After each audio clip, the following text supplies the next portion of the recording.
We're driven by the search for better. But when it comes to hiring, the best way to search for a candidate isn't to search at all. Don't search, match with Indeed.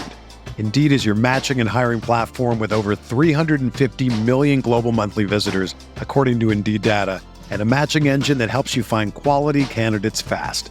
Ditch the busy work. Use Indeed for scheduling, screening, and messaging so you can connect with candidates faster. Leveraging over 140 million qualifications and preferences every day, Indeed's matching engine is constantly learning from your preferences, so the more you use Indeed, the better it gets. Join more than 3.5 million businesses worldwide that use Indeed to hire great talent fast. And listeners of this show will get a $75 sponsored job credit to get your jobs more visibility at Indeed.com/Blue Wire. Just go to Indeed.com/Blue Wire right now and support our show by saying that you heard about Indeed on this podcast. That's Indeed.com/Blue Wire. Terms and conditions apply. Need to hire? You need Indeed.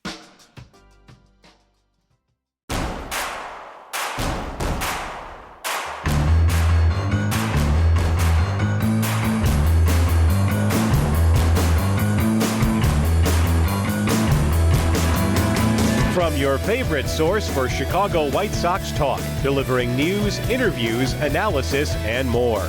This is the Sox Machine podcast with your hosts, Jim Margalus, James Fegan, and Josh Nelson. Thanks, Robin. Welcome to the Sox Machine podcast. I'm your host, Josh Nelson, and it's Thursday night, May 2nd, as we record this new episode. On the show, we'll have author and photographer Ken Smoller join the show to promote his new book, Last Comiskey, which serves as a companion piece to the docuseries that was released last year, which captures the final days of old Comiskey Park. There's also a launch party in a couple weeks at the Chicago History Museum that will include former White Sox Cy Young winner Black Jack McDowell. But before we get to remembering old Comiskey, we have to remember that the current White Sox are still the worst team in Major League Baseball, as they got swept again by the Minnesota Twins. The Twins on May 1st, 2024 have already clinched the season series against the Chicago White Sox. While that's shameful, it gets worse as the White Sox have already played 20 division games out of their 52 for the season, as they are 2-18 against the American League Central. Despite how bad the White Sox are, could they be the deciding factor in who wins the American League Central in 2024? The White Sox start a 6-game road trip, starting first with a visit to St. Louis and facing old friend Lance Lynn. We'll preview that series.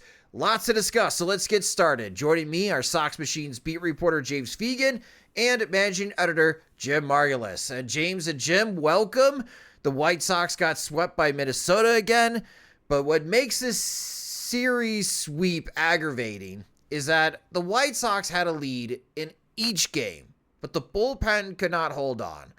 James, for manager Pedro Grifol, who seems to be floating with the life buoy, trying to avoid drowning these days, he can't be happy with how this series turned out, right? He was noticeably pissed at the end.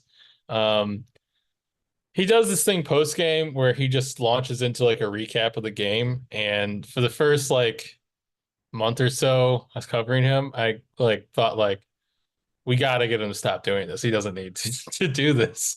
But now it's I see it useful because he tends to set the agenda of what his view of the game was and what's decisive, and then you can respond off of that. Where some pressers kind of started awkwardly of I don't know, what do you think of the starter? And just try to get him rolling a little bit before why'd you do this? And most games have one or two. Why did you do this? Grenades you have to get to at some point. Last game had we did 3 and probably could have done 6. But and so what those openings that he does, what shows you when he's really ticked off or really thinks it's substandard is when he whirls up and he says I don't have much to say about this one. And usually it's about one component of the game. He's on offense, I don't have anything to say. We didn't get anything going. When they get 3 hit, we did a bad job. What do you want me to say about the offense? And so he said that I don't have much to say about this one, and so I'm not going to recap it at all. Just ask your questions. And so that was the maximum level of displayed dissatisfaction he could put towards the performance. And in a vacuum, knowing what this team was going to be, like losing games because like they outplayed him for the first 6 innings and then like they didn't invest in relievers and didn't fall apart. Like that's how a rebuilding team should lose games, like because you're not supposed to be overpaying for relievers to secure these marginal wins. But I think, and as much as that's the case, I mean, the relief core like leads the league in walks. They have not been good, even if I think they should be better at some point. Like I don't think Steven Wilson's like a reliever who hasn't thrown strikes. It's like a huge, especially now that he's throwing aside, get away from like hardcore Steven Wilson analysis. But the fact is their defense was poor in a way that like made it harder for the relief corps to have success, knowing that it's already going to be a marginal relief corps.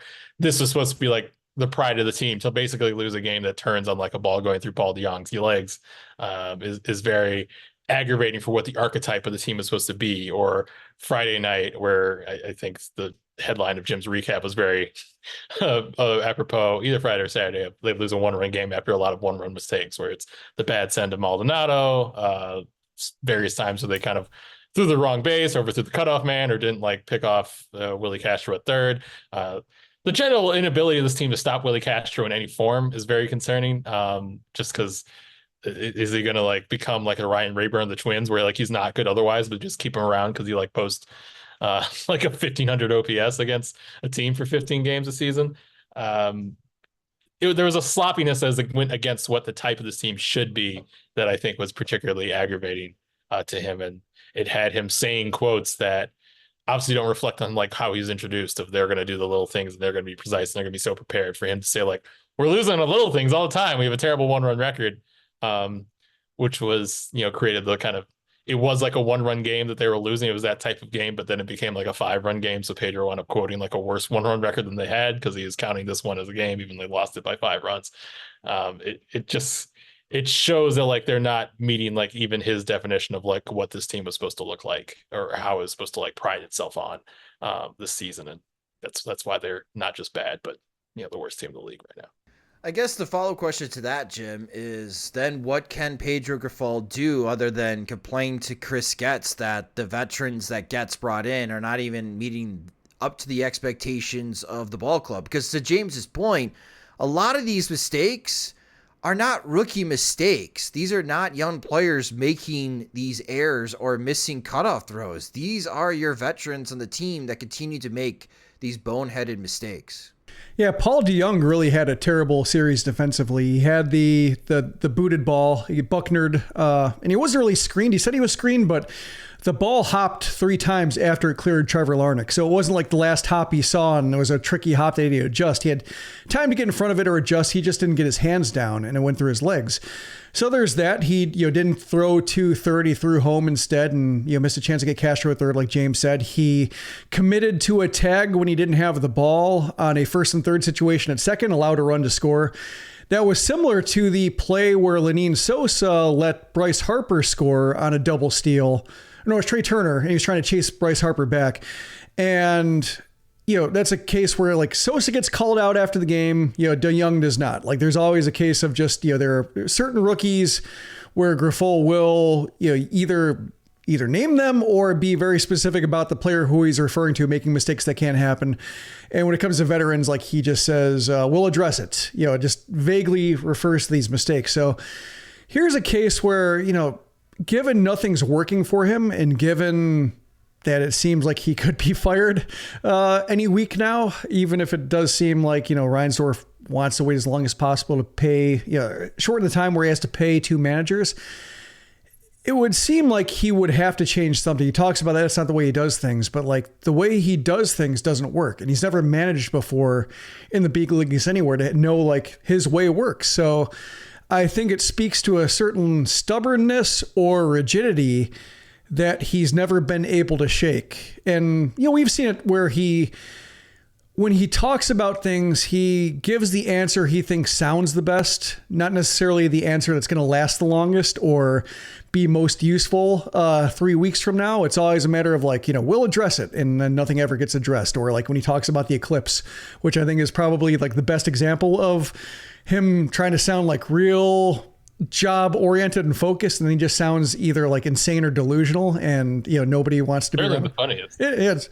I mean, it's funny, but it was just like, it's a case of he thought it sounded the best and it fell flat, and then he goes and watches the eclipse anyway. And I think he just has this tunnel vision, and he can't step back and say, like, I'm really in trouble here. Like, I should pull out all the stops. I should try to make myself look better. Like, calling out Paul DeJong by name, while, would not accomplish anything necessarily in terms of getting DeJong to play better, like it would, I think, separate himself a little bit from the mess on the field, or at least shift the blame over to, we're seeing the same players screw up that you are at home, or you are in the media. And, we didn't care seeing that from him. We talk about it, but he always says that I haven't talked about it yet with him, or I haven't seen it. Like, whenever it comes to like an opportunity to hold somebody accountable, he always defers by saying that he hasn't had the conversation. He has to watch the video. Even if there were like 5 innings to talk about it, or 10 minutes between the end of the game and the media session, like, he never manages to talk about these mistakes with players when he can relate to the media. So I think that's probably just how it's going to unravel for him. Like, he's never shown any inclination to change, so why would he now? But I think that's basically what he could do, is just change the way he reflects and relays how he sees these mistakes to the public, just so, if we're aligned with Grifol, like us on the outside, like, I think that's useful to him just in terms of buying him time and some grace, because, like, once the jig was up and, like, he had no way to affect the change that he said he was going to affect, there should have been a pivot, and there never was. Well, for the White Sox offense, it has picked up, James. In the 6-game homestand, they scored 33 runs, so averaging more than 5 runs per game. They've scored 5 runs in back-to-back games, even though they lost those games to the Minnesota Twins. But the bullpen got beat up pretty bad by Minnesota. Is this White Sox team evolving from historically awful to fun bad? Is this better baseball? Should White Sox fans appreciate this level of play? I think they meet your technical definitions of fun bad. Like, the games have been like kind of wild and wacky and back and forth, and not just like dreary and lifeless. So yes, I will say, as a personal individual, I've never enjoyed my favorite team's bullpen is a chaos monster setup. Like, I've like, as much as, yes, I think the higher scoring teams would be best, I like the more like, we can't score, but we'll pitch and we'll be in competitive games. It's like, I can remember, like, still being a blogger, like, it was like the Guardians were getting beat in the playoffs, and people were like, their offense finally is facing like pitching better than the White Sox. And I'd be like replying to people like, excuse me, the White Sox had a 104 ER play plus this year. Like, they had Sale and Quintana up top. Like, their run prevention was not the problem. Like, I like those teams. Just probably because I like exposed to too many like 2090s like Bears teams where it's just like, well, if we score 13 points, we can win this game. So I never liked the leaky bullpen, but yeah, I think they meet the legal definition of fun bad, in the sense, like, these games are wacky. They were chaotic. There were plenty of lead changes. Like, the things that, like, obviously national audiences would just not watch the 24-24 White Sox, but like, that's the sort of thing they want to see in a game that gets like, accidentally broadcast on Apple TV for some reason, is wild swings and drama. So they've been doing that. It's just they haven't been coming out on the right end of it. So it builds more of a sense of dread than more like what can happen. It's more like, Jason's alive still. Who knew? Yeah. Andrew Vaughn showed some life. He went 5 for 14 in this series, back-to-back multi-hit games. He did have a double. He drove in 2 RBIs. James, are the White Sox hoping that this is a sign of life from Andrew Vaughn, that he could finally get into rhythm and find his timing and get into a groove? Because he went through all of April not hitting a home run. Yeah, I mean, they're hoping. That's still like their conception, that he's going to come back around to at least be like a solid average bat, because they need more of those to fill out their lineup. But they're very, very invested in him doing that, and it doesn't seem like they were yet to the point of like, hey, we're going to ride Benintendi and Pham in the corners. I think Robert coming back will be a bit of a, judgment day. And I know whenever we kind of map these out, somebody just winds up getting hurt or becoming ineffective in some way that, the critical mass of too many players, it never really comes about, especially with this group. But theoretically, when Robert comes back, he's every day. Now you have Pham and Benintendi on the corners, and Gavin Sheets has been your best hitter. Are you going to split time as Pham? Are you going to platoon Pham? Are you going to take Benintendi's opportunities and ratchet them down? Or are you going to recognize like, hey, Sheets has been one of our best hitters and consistent all year, and Andrew Vaughn is not, and we're not super like our success window is not super rooted in these last 2 years of Andrew Vaughn control, maybe coming through the way it seemed a few years ago. So I think that would probably be where you kind of reach a bit of an event horizon with him, but I'm sure there's stuff that could pop up that will make that irrelevant or secondary. But that's what I'm thinking, is that it's got 2-3 more weeks to kind of get it going, where his place and what he brings to the team is a bit more clearly defined than it is right now, where they're still kind of chasing it.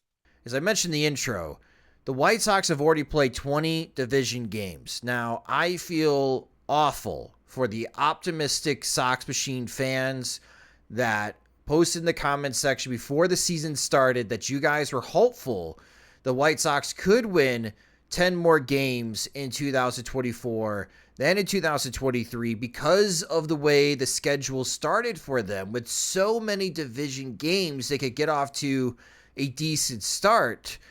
And the logic made sense.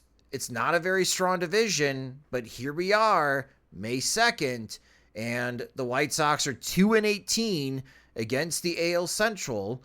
And it's really impacted the entire division because the American League Central is the only the only division of baseball that has 4 teams with a winning record. The Minnesota Twins are 7-0 against the White Sox, 5-7 against the rest of the Central. Detroit is 3-0 against the White Sox. They're 6-4 against the rest of the Central. Kansas City 6-1.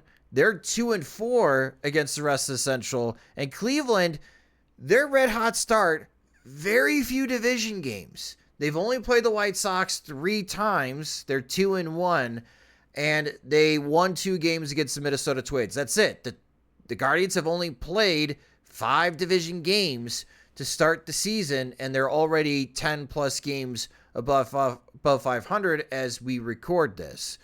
We've had this conversation, past years in other divisions, like when teams that gotten really bad not taking advantage of bad Baltimore Orioles teams, and that decided the American League East. Could that be a factor in the American League Central? Like the team out of these 4 teams, Minnesota, Detroit, Kansas City, Cleveland, the team that fares the worst against the White Sox may end up not winning the division. Yeah, especially if like the White Sox managed to win a season series against them. It's hard to see that happening now, just given they've already lost the season series to the Twins, which is remarkable, that it's, May 1st and they have no hope of sealing this season series, which they have to win out against Kansas City to win that season series. So that's pretty awesome when you look at it that way, just how staggeringly bad they've been. Yeah. So, like, for the Twins and Royals, like, they've already taken care of it. So, yeah, I could see the Guardians, like, if they somehow manage to lose, like, or go, like, 6-7, while the Twins go, like, 12-1, which they very well could be, given the start. Like, yeah, that's a way that 4 and 5 game differences in divisions are decided. So, yeah, the White Sox are kingmakers in a way.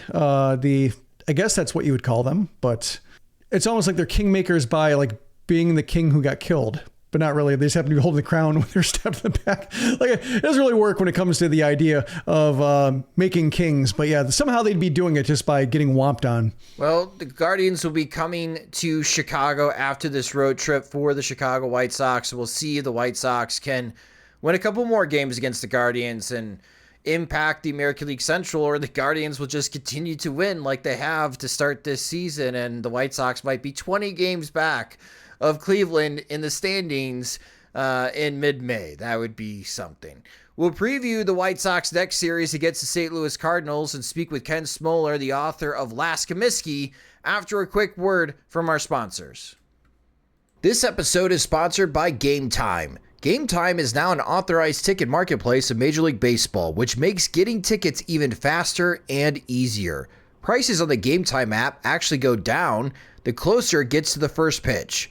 With killer last-minute deals, all-in prices, views from your seat, and their lowest price guarantee, Game Time takes the guesswork out of buying Major League Baseball tickets. For the upcoming Chicago White Sox vs. St. Louis Cardinals series down in St. Louis, Game Time has tickets starting at $10, but you could treat yourself, grab a ticket to sit 5 rows behind the White Sox dugout for just $29 each seat for Adam Wainwright Bobblehead Day on Saturday, May 4th. Old friend Lance Lynn will also be making that start. So take the guesswork out of buying tickets with Game Time. Download the Game Time app, create an account, and use our promo code Sox Machine for $20 off your first purchase. Terms apply. Again, create an account and use our promo code Sox Machine for $20 off. Game Time. Last minute tickets, lowest price, guaranteed. Welcome back to the Sox Machine podcast. The Chicago White Sox now travel to St. Louis to face the Cardinals. And boy, the Cardinals really need this series. St. Louis is 14-17 to start 2024. They're already 5.5 games back of the Milwaukee Brewers in the National League Central. In the last 10 games, the Cardinals are 5-5, but they have lost their last 2 games. And in what is supposed to be a very competitive NL Central, and for a White Sox team that's 6-25, the expectation in St. Louis is that the Cardinals could follow suit and sweep the White Sox to still be competitive in the National League Central. If they stub their toe here and they struggle against the White Sox, St. Louis could enter panic mode before Game 40. Your pitching probables for this series: Friday night, 7:15 p.m. Central Time start.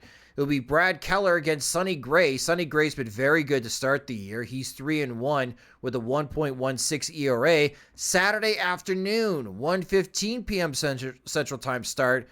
Old friend Lance Lynn will be making the start for St. Louis against Eric Fetty. Lynn in 6 starts is 1-0. He has a 2.64 ERA. And Sunday at 1:15 p.m. Central Time, it is Garrett Crochet against to be announced from St. Louis.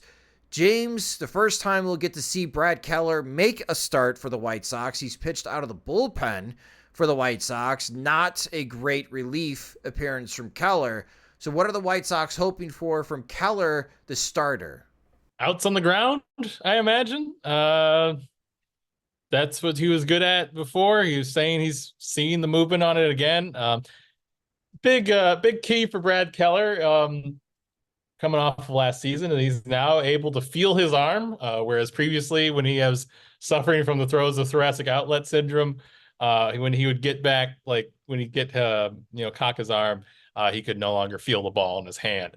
That did not affect his command positively, he described. So the fact that he can now feel his arm all the way through, it's a game changer for him. Actually feeling what his hand does as he releases the ball. He recommends it to all you kids out there pitching. If you can have feeling throughout your fingers, it'll help. The guy, at least how many years ago was it now? I'm trying to think of Brad Keller outside the world of 2019 with the brawl, but that's probably like his last good season. He's really good in the COVID year as well, but it's a level of like sinker movement where it's like so horizontal that it's kind of a little hard to control, and the walk totals are always going to be elevated, but there's theoretically going to be so much balls on the ground that he's been a north of 50% guy most of his time, at least when effective, that it's supposed to play into this like great infield defense that they did all this thing to build and haven't really seen yet. So I would say like a more high-powered version of Chris Flexen, where you're not seeing maybe like one big out pitch, but you're seeing like this big mix of kind of weird, different looking, kind of similar mishmash of different movement directions in the zone, and getting weak contact with that. But it's kind of like a lot of guys on the roster where it's like, oh, a couple years ago they were pretty effective. If they could get it back again, that would be like a decent piece of flip of the deadline. Let's see if we can get it work. So it's kind of like a less sexy version of like the Mike Soroka project, where there's like less of a big narrative about how everyone's seen him injured and hoping he came back to all-star form. Now it's a guy who's like was kind of decent for a couple of years, and then we just kind of assumed he got bad, but really like he couldn't feel his hand, and hopefully feeling his hand will put him back into that mid-level starter, back of the rotation toward a guy that he was in Kansas City. He's only 28. You think it's not just like everything's backing up on him, that he can still be effective in some way. He had like no fastball command in his one relief appearance. The fact that he was still able to get out of it, I guess, just throwing sliders and getting some contact on the ground, I guess, is mildly encouraging. But you'd like to see probably a little bit sharper, but obviously didn't dissuade the White Sox from continuing forward on this project, since he's starting on 3 days rest from obviously a very short outing, but kind of thrown back in the rotation. Offensively for St. Louis, Wilson Contreras leads the team with 5 home runs. He has an .878 OPS to start the season, so impressive on base and slugging. He's got a .373 on base percentage, slugging .505. But when it comes to St. Louis, it's all about Paul Goldschmidt and Nolan Arenado, and both of them are off to a really slow start. Goldschmidt only has 2 homers. Arenado only has 1 homer through 31 games. Arenado's OPS is .680, while Goldschmidt is at a .630 OPS. His on-base percentage, .320, is also higher than his slugging percentage of .310. So both teams this weekend not getting the type of performance that they are expecting out of their first baseman, but I'm sure St. Louis was expecting a lot more from Paul Goldschmidt than the White Sox were expecting from Andrew Vaughn. And I bring that up when you got a struggling offense and the White Sox have their 2 best starting pitchers in this series with Eric Fetty and Garrett Crochet. Jim, is this a good opportunity for the White Sox to win a road series? Yeah, the Cardinals actually have fewer homers than the White Sox. They're the only team with fewer homers than the White Sox. And when you look at it, I guess you can look at it 2 ways. One is that like this is the series that the Cardinals need to have against the opponent they need to see. They have their own good high-functioning pitchers lined up with Gray and Lynn. So this could be a case where no matter how well Fetty throws or whether Crochet has like another outing like he had against the Twins where it's like 5 innings, like still might not be enough once the bullpens come in. Like if the White Sox are losing 3-2 after 6, it could be 7-3 after 9, given the way things have gone. So like, yeah, maybe St. Louis uses this as an opportunity to get back to 500. But like when you watch the Rays series where the White Sox swept the Rays, and like I was just not impressed by the Rays at all, which you shouldn't be, but just looking at the lack of name brand talent on the team, and you look at like the way the White Sox shut them down and the way they hit and the way the bullpen is leaking for Tampa and the way that it hasn't before, you always give Tampa the benefit of the doubt because they're great at generating players from whole cloth. But, given the performance they're running into town with and then the way the White Sox ran them out, you're like, oh, maybe this is the year where it all dries up. And with the Cardinals, it's kind of similar, except like, the Cardinals good players, like the Cardinals good players, are ones that have been there for years, whereas the Rays tend to have guys like show up and be good. And I'd been believers in the Cardinals and thinking like, oh, they got Arenado, they got Goldschmidt, they're investing. This is the team that's going to get to the World Series, and they've always come up short. And then last year was a disaster. Like the White Sox were a bigger disaster, but I think the Cardinals were like the National League White Sox in terms of just how big of disappointments they were. And, when you look at the Ollie Marmol, Wilson Contreras thing, they had weird flare-ups that you don't normally see between like their front office and manager and players, some rifts forming. And they kept Marmol, and, they lose Tyler O'Neill, and O'Neill becomes a beast right now with the Red Sox. Like Jordan Walker isn't able to get off the ground. Like they used to be great at like solving outfield gaps with like random success stories. Like Tommy Pham was one. Lars Nootbaar another, and they haven't been able to get their highly touted outfielders to click, whether it's O'Neill, Dylan Carlson, etc. So I've kind of given up on the Cardinals as like a big picture thing and thinking like Mozeliak is just like overstayed his welcome. And so like, I'm wondering if this is the series where you see it in front of you. Cause like following Derek Gold's coverage, the St. Louis Post-Dispatch, like they're a parallel paths with the White Sox, except the Cardinals just have more talent, but they frustrate their fans in the same way. They have the same questions that they can't answer in the same way. Marmol is unpopular, like underperforming and still there, still backed by the front office. So like there is a kind of like late stage Rick Hahn feeling with Mozeliak right now, just of, his stuff not working for a few years now. And, he doubled down on it this winter saying, well, we're only going to sign guys who want to be here. Like he pointed the fingers at the players and saying like, we've signed guys who we thought we needed to sign because of their talent, but it was a tough negotiation. We realized we should have taken that as a hint. And so they took that as kind of a, no true Cardinal type, approach to their roster building. And now they're kind of in the same boat. So I think the Cardinals will win the series. Like you can't expect the White Sox to win the series right now, but it wouldn't surprise me if the Cardinals, don't impress and you leave the series saying like, maybe they're just not good anymore. And you look at the Cubs and the Brewers as the standard bearers for the division and just wait for the Cardinals to turn the page.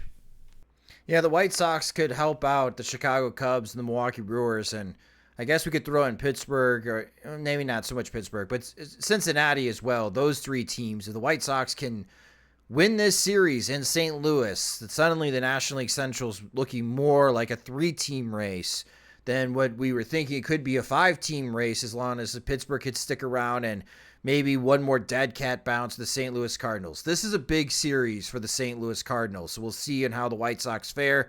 The White Sox have only won one road game this year in Cleveland. James, you're going to talk to Lance Lynn? Suppose we'll try. Just be curious. Maybe the Cardinals have enough problems of their own to where like he can't cast aspersions at the White Sox given what they're doing. But he did like to drop big hints on AJ Pierzynski's show about everything that went wrong. So I'm looking forward to seeing what he says, if anything. Yeah, I don't know if he thinks of us this way that he thinks of AJ Pierzynski in terms of being chatty, but we'll see. Sometimes it's about what he doesn't say. He likes to not say, leave a big gap and then like smile while you wait to figure it out, or make sure that everybody like just nodding until everybody nods. Like he does like to do that little half smile after his one of his quips. And then we move on to what might be a reoccurring podcast segment, the John Schriffen Minute. This is where Jim gets a chance to talk about the White Sox play-by-play announcer, who seems to constantly be in the news, especially on Twitter and multiple columns now in the Chicago papers. So Jim, what is on your mind regarding John Schriffen? Well, we talked about it last time, talked about that home run call and the whole haters line. And I was fascinated by how it seemed to divide the fan base into people like, finally, a guy who's as excited about the White Sox big moments as I am. Like Jason Benetti never captured these moments well. Here's a guy who is screaming the way I'm screaming, hallelujah. And then there are other fans who are saying like, what's the haters line all about? Who is this carpetbagger coming in and speaking for us? And my sense was like, he just hadn't been here long enough to say like Southside stand up. Like you just got here. Like, don't boss us around yet. Kind of learn your way around the team and the city and such and share your journey with us. But, you can't quite make yourself that at home yet, especially when the team's that bad and when you can't use your catchphrase more than 5 times in a month.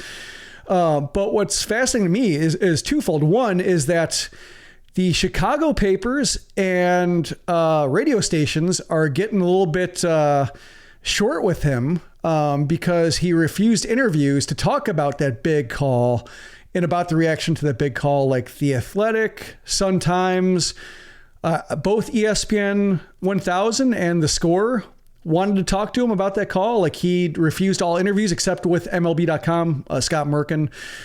And now they're getting like a little bit more critical, like a little bit more gloves off, because he did make a pretty big gaffe on the broadcast when he talked about, the first time the exploding scoreboard was used.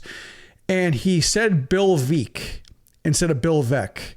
And pretty big mistake. Like, in terms of just like a gap of knowledge, like it's a pretty big gap of knowledge to be in Chicago. I'm not sure when I knew, like, I was trying to think, like, when did I know how to pronounce Veeck? Like, I was probably like 10 or 11, just hearing it from, my dad or something like that. But, I couldn't think of when I learned it, but I remember seeing it Veeck and hearing Veeck and just being like, oh, it's Veeck. But then you hear his name over and over again and it becomes just you never look at it a different way, especially when you see the title of his autobiography, Veeck is in Wreck. So like to hear Bill Veeck, and hearing the record scratch and just everybody stopping like, he said Veeck? And that's when I think like the Southside stand up, that's the moment I was fearing when he started saying Southside stand up, is just like, what happens when, you have these moments to where like, you're not from here, not in a bad way, not that you can't be not from here, but just in terms of like ingratiating yourself a little bit with locals, because James has been, in the newsroom business out of town, like in another market. I was in another market. I moved to Albany. And when I took over like the online sports coverage of the Times Union in Albany, like I didn't know any of the 160 high schools that I was covering. I didn't know Siena College or RPI hockey. I didn't know Saratoga racing a bit, but like I didn't know the big sports, didn't know the history. So it took me like a while, like probably like one season with each team to kind of understand like what kind of editorializing I could do or what to expect from teams. And so I just more or less played it straight. Like I didn't know how to pronounce all the weird Dutch names that are up there. Like Valatie is not Valatie or Valatie, it's Valatia. And I did not know that, but like you'd have these words you say out loud and then everybody stops like, what do you say? Like, oh no, that's Scatacoke. It doesn't look like Scatacoke, but it's Scatacoke. Coxsackie, all these names. And so like, you just have to kind of learn your way around. So first year, you're just kind of like afraid of not sounding like a local to locals when you're in news business. So like, that was my fear of like Schriffen going full bore into this, Southside stand up. The White Sox are my team. And then, he has this moment where it just reflects a big gap of knowledge.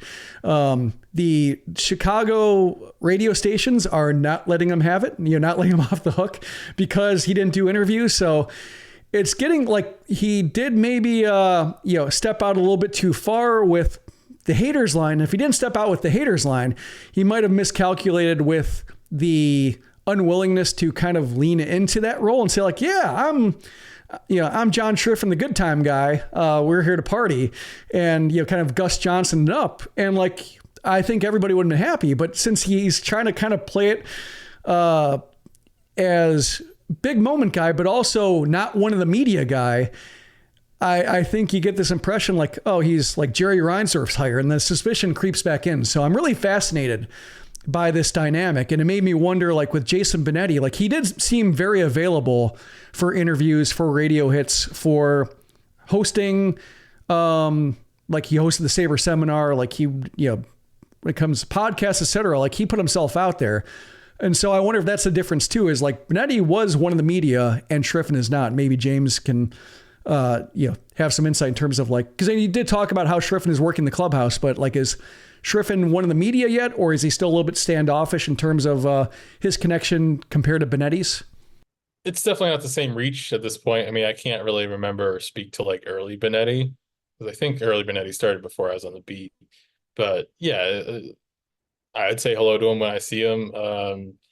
There's certainly some people like on the beat that he's a bit more comfortable with, or will like find himself chatting with a bit more. But yeah, it's not Benetti just like, held court almost every time when he rolled in, or like everybody knows him, and he has a lot more like connections across different towns from doing a lot more national work and other games. And, it's probably a lot easier to like, you got what his sense of humor was on air very easily. And so that transitioned much more smoothly into making small talk with him once you knew him in person. So I met him in a more advanced stage, and I really want to give John time, because I think like joining a full-time as a broadcaster, and you're trying to calibrate the feel for the team, and the calibration's thrown off by the team seems like it could be the worst team ever, but you're not sure how to react to it. It's not an easy setup. But yeah, it's definitely not of the level of like friendliness or grace that was probably given to Benetti. It's just like everyone in media kind of recognizing him as a rising star and treating him accordingly, that, from I saw during his run. And I think Jason earned what he got. I'm a fan of Jason's, but it was the tracks were already smooth by the time I got there from his standpoint. Yeah, it does seem like with Schriffen, it's just a case of people are waiting for a moment to jump, and Veek opened the door. And it is a little bit like disappointing as a White Sox consumer, going from a broadcast that casually name dropped Zeke Benura in every other broadcast when Chris Kampka was there, to going to a guy who might not know who Bill Veeck is. I do think that's like a little bit troubling, just because with the White Sox, if you don't know their history, who will? Like if your broadcaster doesn't know, because like they're so anonymous, they're so unaccomplished. The White Sox are very self-celebratory and reverential when it comes like the numbers they retire and the ceremonies they have and the names they bring back. And it's just like, yeah, but who else would remember them? Like who else is, what have they accomplished? Like Bill Melton, was a big figure. Like Bill Melton might not be like a big figure for most other teams in their histories, but like he was very present for a long time in White Sox media and just visible because like he had home run numbers that other guys didn't have aside from Dick Allen, just shortly after him. So like to go to a guy who doesn't know Bill Veeck, like I get why that's like a moment that maybe should be like a little bit of a, maybe a reality check might be too strong, but just in terms of like, oh, here's a knowledge gap. Here's something I need to kind of look into to kind of be able to casually converse on air, because there's a lot of dead air to fill with this White Sox team. And there might be some historical names you need to know. And so maybe it's just part of like a pregame preparation. What are the graphics going to be? Do I know these names? Do I know how to pronounce them? Do I know who they are? Can I describe who they are in 2 sentences to pass off? Like it might change the pregame prep a little bit. James, do you think John would go to dinner with us? He's a foodie. I'm wondering if that's an olive branch, if that's an idea that since Jim's not in Chicago, you and I could take John out to dinner. With us, the two of us specifically? Yeah. Maybe. I mean, you could probably get him out to that Milwaukee tailgate is more. Well, that's immediately thinking. Yeah, he's going to be out there, but I mean, that's kind of his vibe. But like getting to know him, maybe if he's got questions about White Sox history, recent White Sox history, might be more comfortable doing that over something that he enjoys eating, even though it doesn't look like he eats much, because he looks like he's in great shape on TV. He's got an athletic build. He could crush both of us. I'm sure he could, yeah. But he's a self-proclaimed foodie, and he's new to Chicago, so maybe that's an idea. Maybe we could just take him to Miller's Pub. We could take him to Vex Corner. Maybe Night Train can stop by, and he could share some White Sox lore. Hi, Night Train Veek here. I was thinking, like you said, foodie, except for anything spicy. And I'm picturing John Schriffen on Hot Ones. Oh, boy. I couldn't survive on Hot Ones, that's for sure. Tapping out after one. So the John Schriffen minute was not a minute, but we'll see how It John... never will be. We'll see how John does, and we'll see what people get upset about him on social media and radio airwaves and newspaper columns over the weekend. But that will do it for Jim, James, and I. We're going to take a quick break for words from our sponsors again, but Ken Smoller, the author of Last Comiskey, joins me next to talk about his new book, The Final Days of Old Comiskey. We're driven by the search for better. But when it comes to hiring, the best way to search for a candidate isn't to search at all. Don't search, match with Indeed. Indeed is your matching and hiring platform with over 350 million global monthly visitors, according to Indeed data, and a matching engine that helps you find quality candidates fast. Ditch the busy work. Use Indeed for scheduling, screening, and messaging so you can connect with candidates faster. Leveraging over 140 million qualifications and preferences every day, Indeed's matching engine is constantly learning from your preferences So the more you use Indeed, the better it gets. Join more than 3.5 million businesses worldwide that use Indeed to hire great talent fast. And listeners of this show will get a $75 sponsored job credit to get your jobs more visibility at Indeed.com/Blue Wire. Just go to Indeed.com/Blue Wire right now and support our show by saying that you heard about Indeed on this podcast. That's Indeed.com/Blue Wire. Terms and conditions apply. Need to hire? You need Indeed. Whether you're a world-class athlete or a podcaster like me, we all understand the importance of mental and physical well-being and proper recovery for top-notch performance. That's why I'm excited that Unified Healing is sponsoring this podcast. Unified Healing is a new and super innovative global network of wellness centers powered by Energy Enhancement System, or EE System. If you haven't heard of the EE System, you'll want to listen up. This technology promotes wellness, deep relaxation, purification, and rejuvenation. At hundreds of locations across the globe, access to a center is easy and affordable. Interested in experiencing the EE System technology for yourself? Go to unifiedhealing.com/Blue Wire to learn more and find a center near you. That's UNIFYDhealing.com/Blue Wire. No material or testimonials on the Unified Healing website are intended to be viewed as medical advice or a substitute for professional medical advice, diagnosis, or treatment. Always seek the advice of your physician or other qualified healthcare provider with any questions you may have regarding a medical condition or treatment and before undertaking a new healthcare regimen, including EE System. Last year, the 3-part docuseries called Last Comiskey was released on YouTube. It's a fantastic look at the Chicago White Sox old home, what made it unique, cherished, and remembered still by many White Sox fans. It's a wonderful passion project that even for Sox fans like me, who never went to a game at Old Comiskey, can appreciate why it meant so much to so many. Following up on that docuseries is a new book sharing the same title by Ken Smoller, and it serves as a companion piece. And joining us to reminisce about Old Comiskey, his new book, and thoughts about a third White Sox stadium, is Ken Smoller, the author and photographer who runs the Stadium Vagabond blog. Ken, thank you so much for joining the Sox Machine podcast. Thanks so much, and thanks for having me. Old Comiskey Park, Old Comiskey Field, people still call it Comiskey today, even though it's Guaranteed Rate Field after U.S. Cellular Field, and I'm sure it'll be another corporate sponsorship down the road. But the old stadium is a cherished memory for so many White Sox fans. And especially when I speak with my father-in-law, whose first White Sox team he remembers were the 1959 White Sox, he gets instantly happy remembering Old Comiskey. What made that stadium so special? There are a lot of components to it that did. Architecturally, it was fantastic. It was a beautiful ballpark, especially if you look at what it looked like when it was brand new. There were the distinctive arches that you'll often see in old baseball cards, because a lot of them were photographed in Chicago, given that there were two teams in place.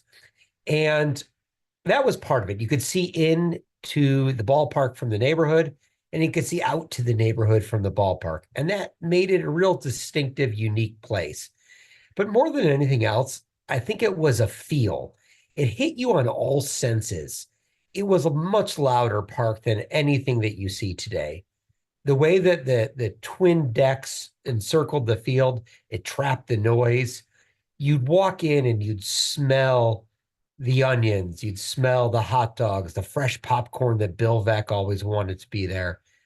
You would smell 80 years of beer. It smelled like, a party's basement. On top of that, of course, you had 80 years of people smoking cigars as well. So that all kind of embedded into the ballpark. And then you throw in special feelings like when that scoreboard blew, it was nothing like the modern versions of it.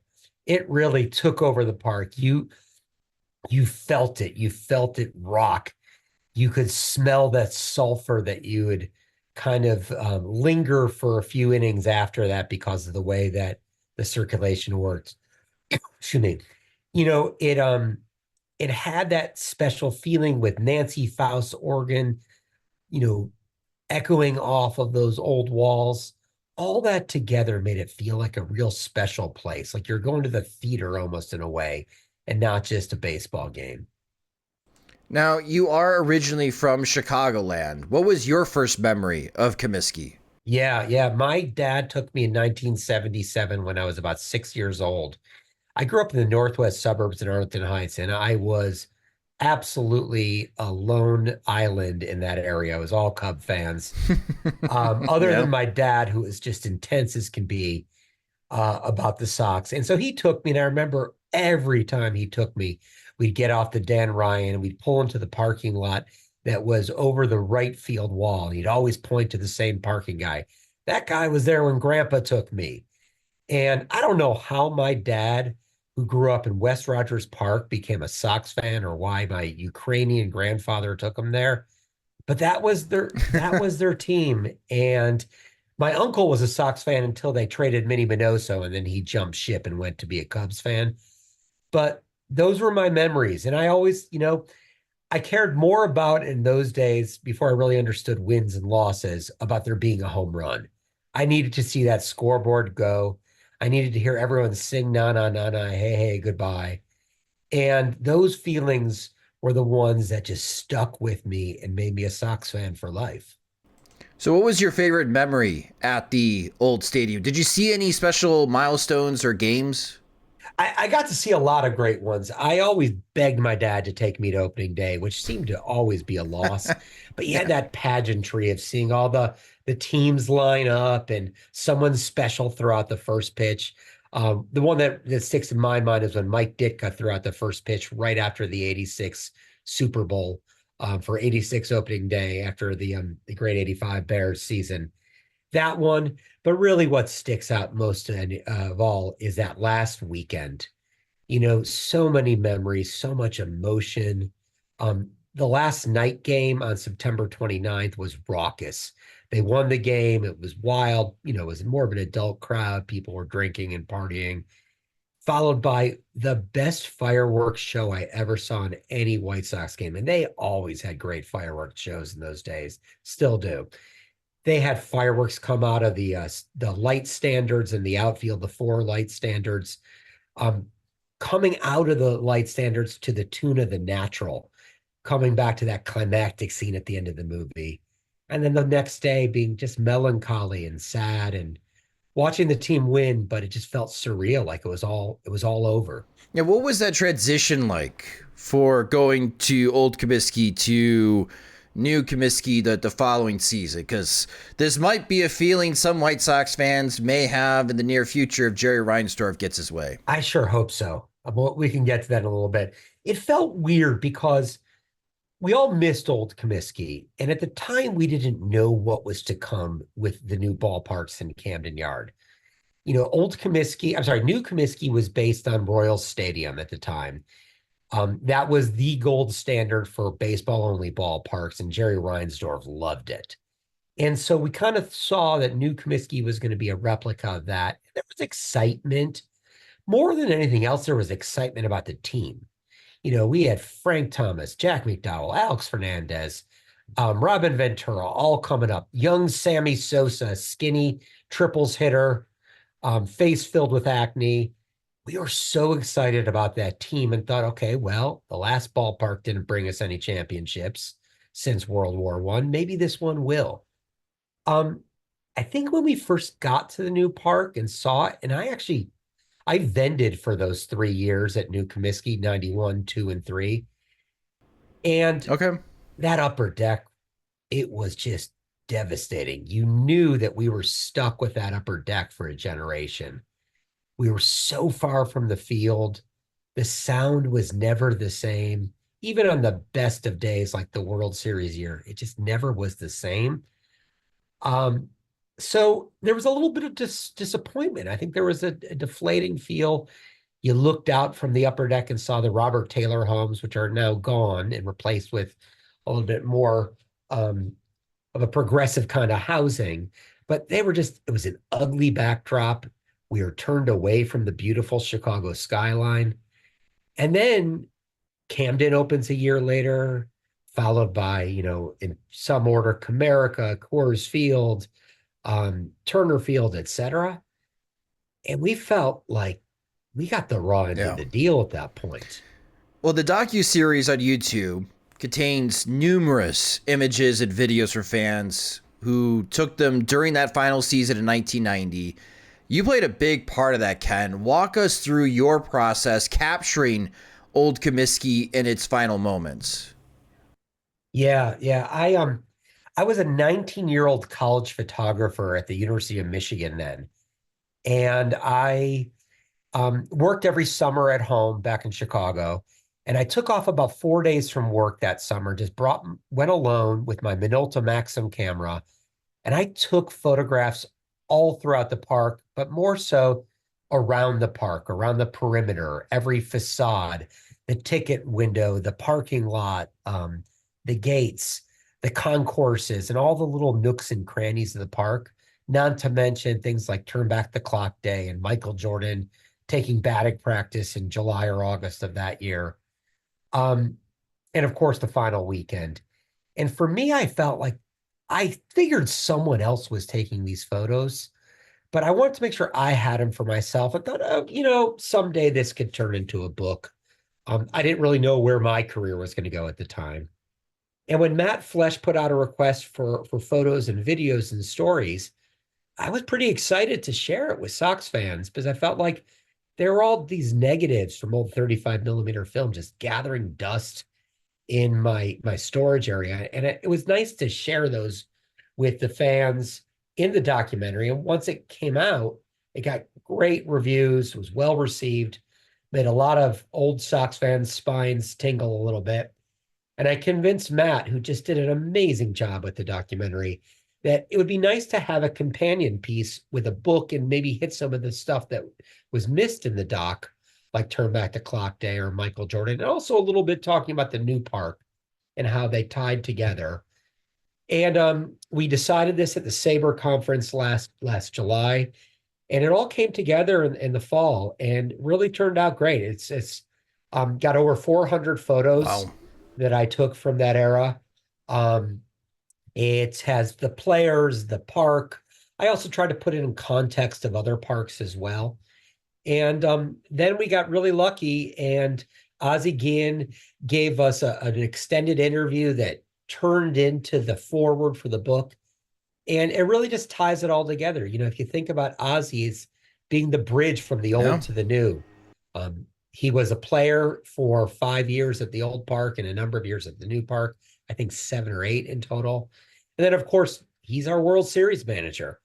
And he's one of the most important people in White Sox history. And to have him share his memories of family and what it was like to raise his kids at Comiskey Park was just really something that was humbling and really rewarding. So you have a blog, The Stadium Vagabond, all about sports stadiums. You have some great pictures, especially of Rickwood Field. So for White Sox fans, Major League Baseball will be playing a game at Rickwood.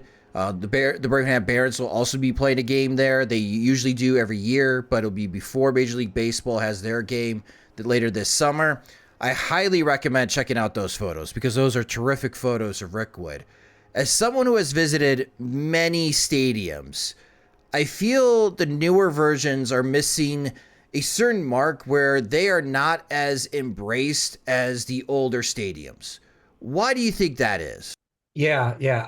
I've been to and this is crazy, about 2,300 stadiums worldwide. Wow. Not always for games. Sometimes I just sneak in and take a quick photo and leave.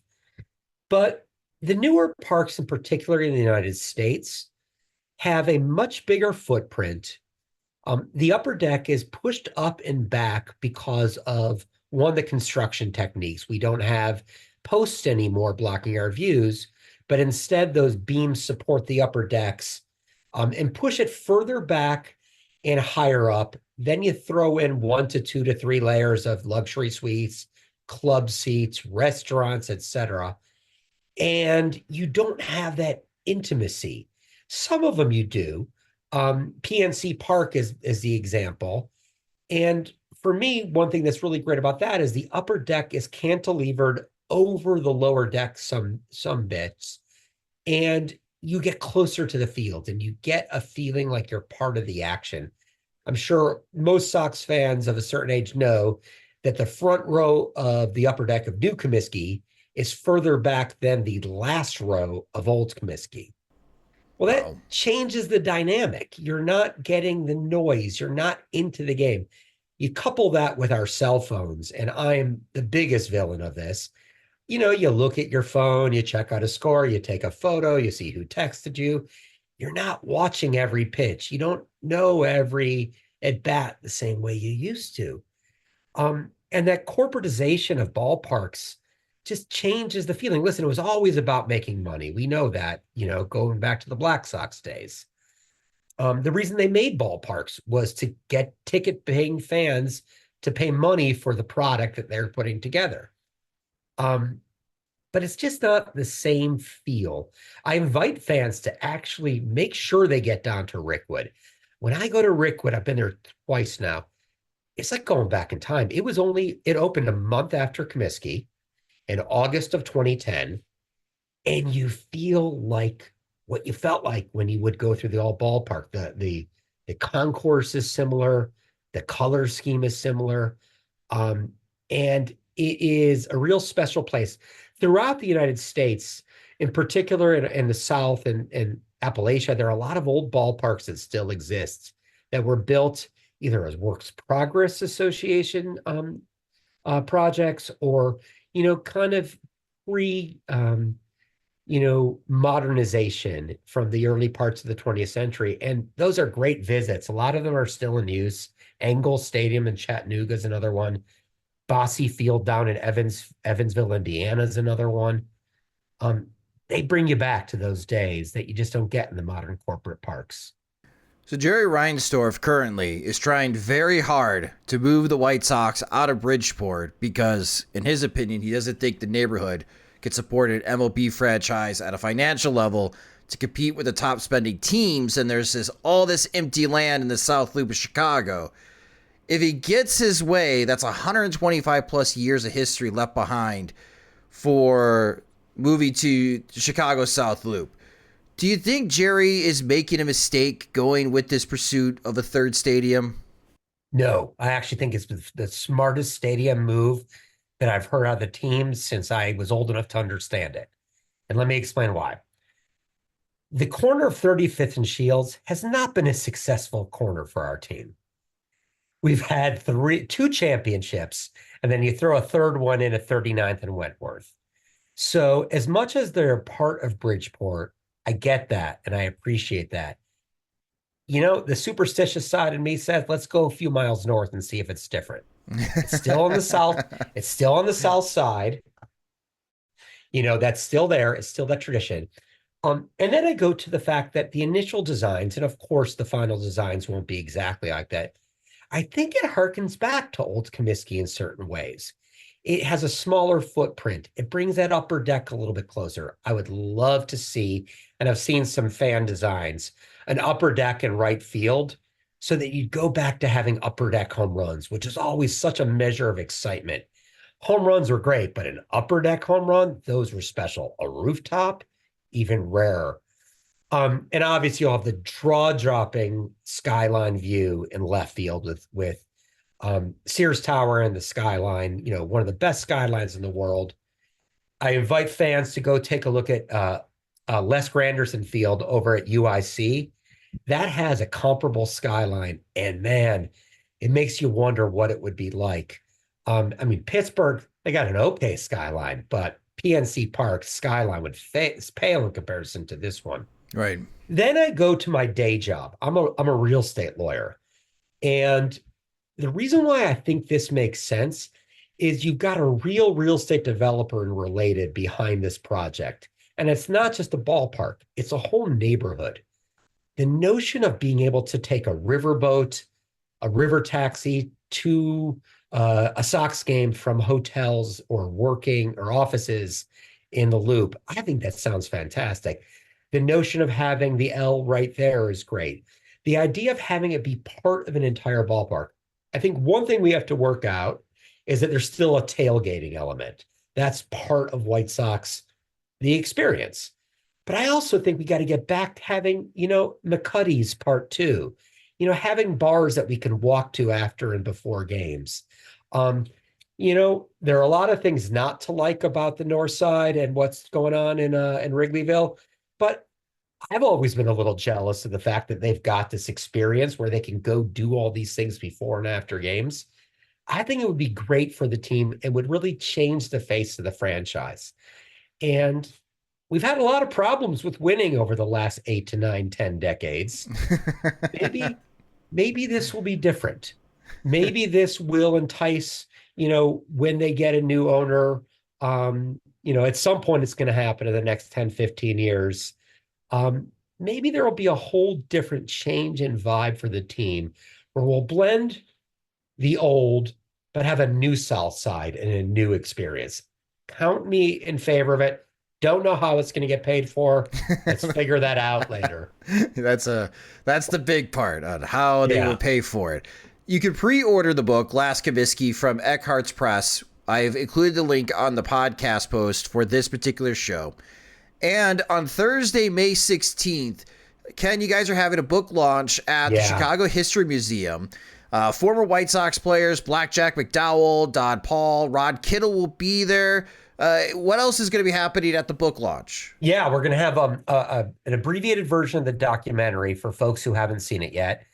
Tom Scher, longtime broadcaster, is going to be our MC that night. And Nancy Faust, we had hoped was going to play on the organ, but sadly, like a lot of other players on the team, she's on the injured reserve right now due to a bad ankle break over spring training. So she'll be there to say hi to fans, but unfortunately, it doesn't look like she'll be able to play the organ. So it's a free event. We've got a room of about 300 people. It's about half full, maybe a little over half full right now with RSVPs. And we just are looking at it as a celebration of the ballpark. A lot of folks from the White Sox world are going to be there. I don't want to announce anyone in particular because a lot of them are sort of likely to appear, but haven't committed 100%. And it's going to be just a real fun night celebrating the ballpark. The book will be available there or available at lastcomiskeybook.com. And it actually, I just found out right before this podcast that my publisher said the book is being shipped out right now to the people that pre-ordered. So I really hope Sox fans enjoy it. And the ones who are too young to have seen the ballpark, it gives them a little time travel. And the ones that did experience it, it will be a jolt of nostalgia for them. For the listeners, if they wanted to RSVP for that book launch, how do they do that? Yeah, it's at info@stadiumvagabond.com. They could also just go to the same page where the book is at lastcomiskeybook.com. The invitation is there. And like I said, I think we've got about another 120 slots left at this point, but they're filling up pretty quickly. And we want to have a good showing. Listen, it's been a rough year for a lot of us. And promises to not really get much better. So hopefully this will be a really nice celebration for Sox fans. Well, Ken, congratulations again on the book and your hard work in preserving old Comiskey's history for so many White Sox fans. And thank you for joining the Sox Machine podcast. I really appreciate you having me. Go White Sox. And that will do it for this episode of the Sox Machine podcast. Thank you guys so much for listening. If you just discovered the Sox Machine podcast, you can subscribe to the show wherever you listen to podcasts, such as Spotify and Apple Music. You can also listen to the podcast on YouTube Music, or check us out at youtube.com/Sox Machine, where we also have videos. If you do watch our videos and listen to the podcast there, please hit the subscribe button. It helps us out greatly. And you can follow us on social media. We're on all the platforms at Sox Machine. You can follow James at JR Fegan. You can follow me at SoxMachine_Josh. If you enjoy our work and you want more and you want full access to all of our coverage of the Chicago White Sox, sign up at patreon.com/Sox Machine. We just had our monthly Zoom session Q&A for our Patreon supporters to ask questions directly to James about what he is hearing and seeing within the White Sox clubhouse. That's just one of the perks of being one of our Patreon supporters. So again, if you're not a Patreon supporter and you want full access and also additional benefits, go to patreon.com/Sox Machine to sign up. Monthly plans start at $5. The Sox Machine podcast is a production of SoxMachine.com. You're home for all things Chicago White Sox baseball and part of the Blue Wire Podcast Network. Alongside James Fegan and Jim Margalus, I'm Josh Nelson. Thanks for listening and watching.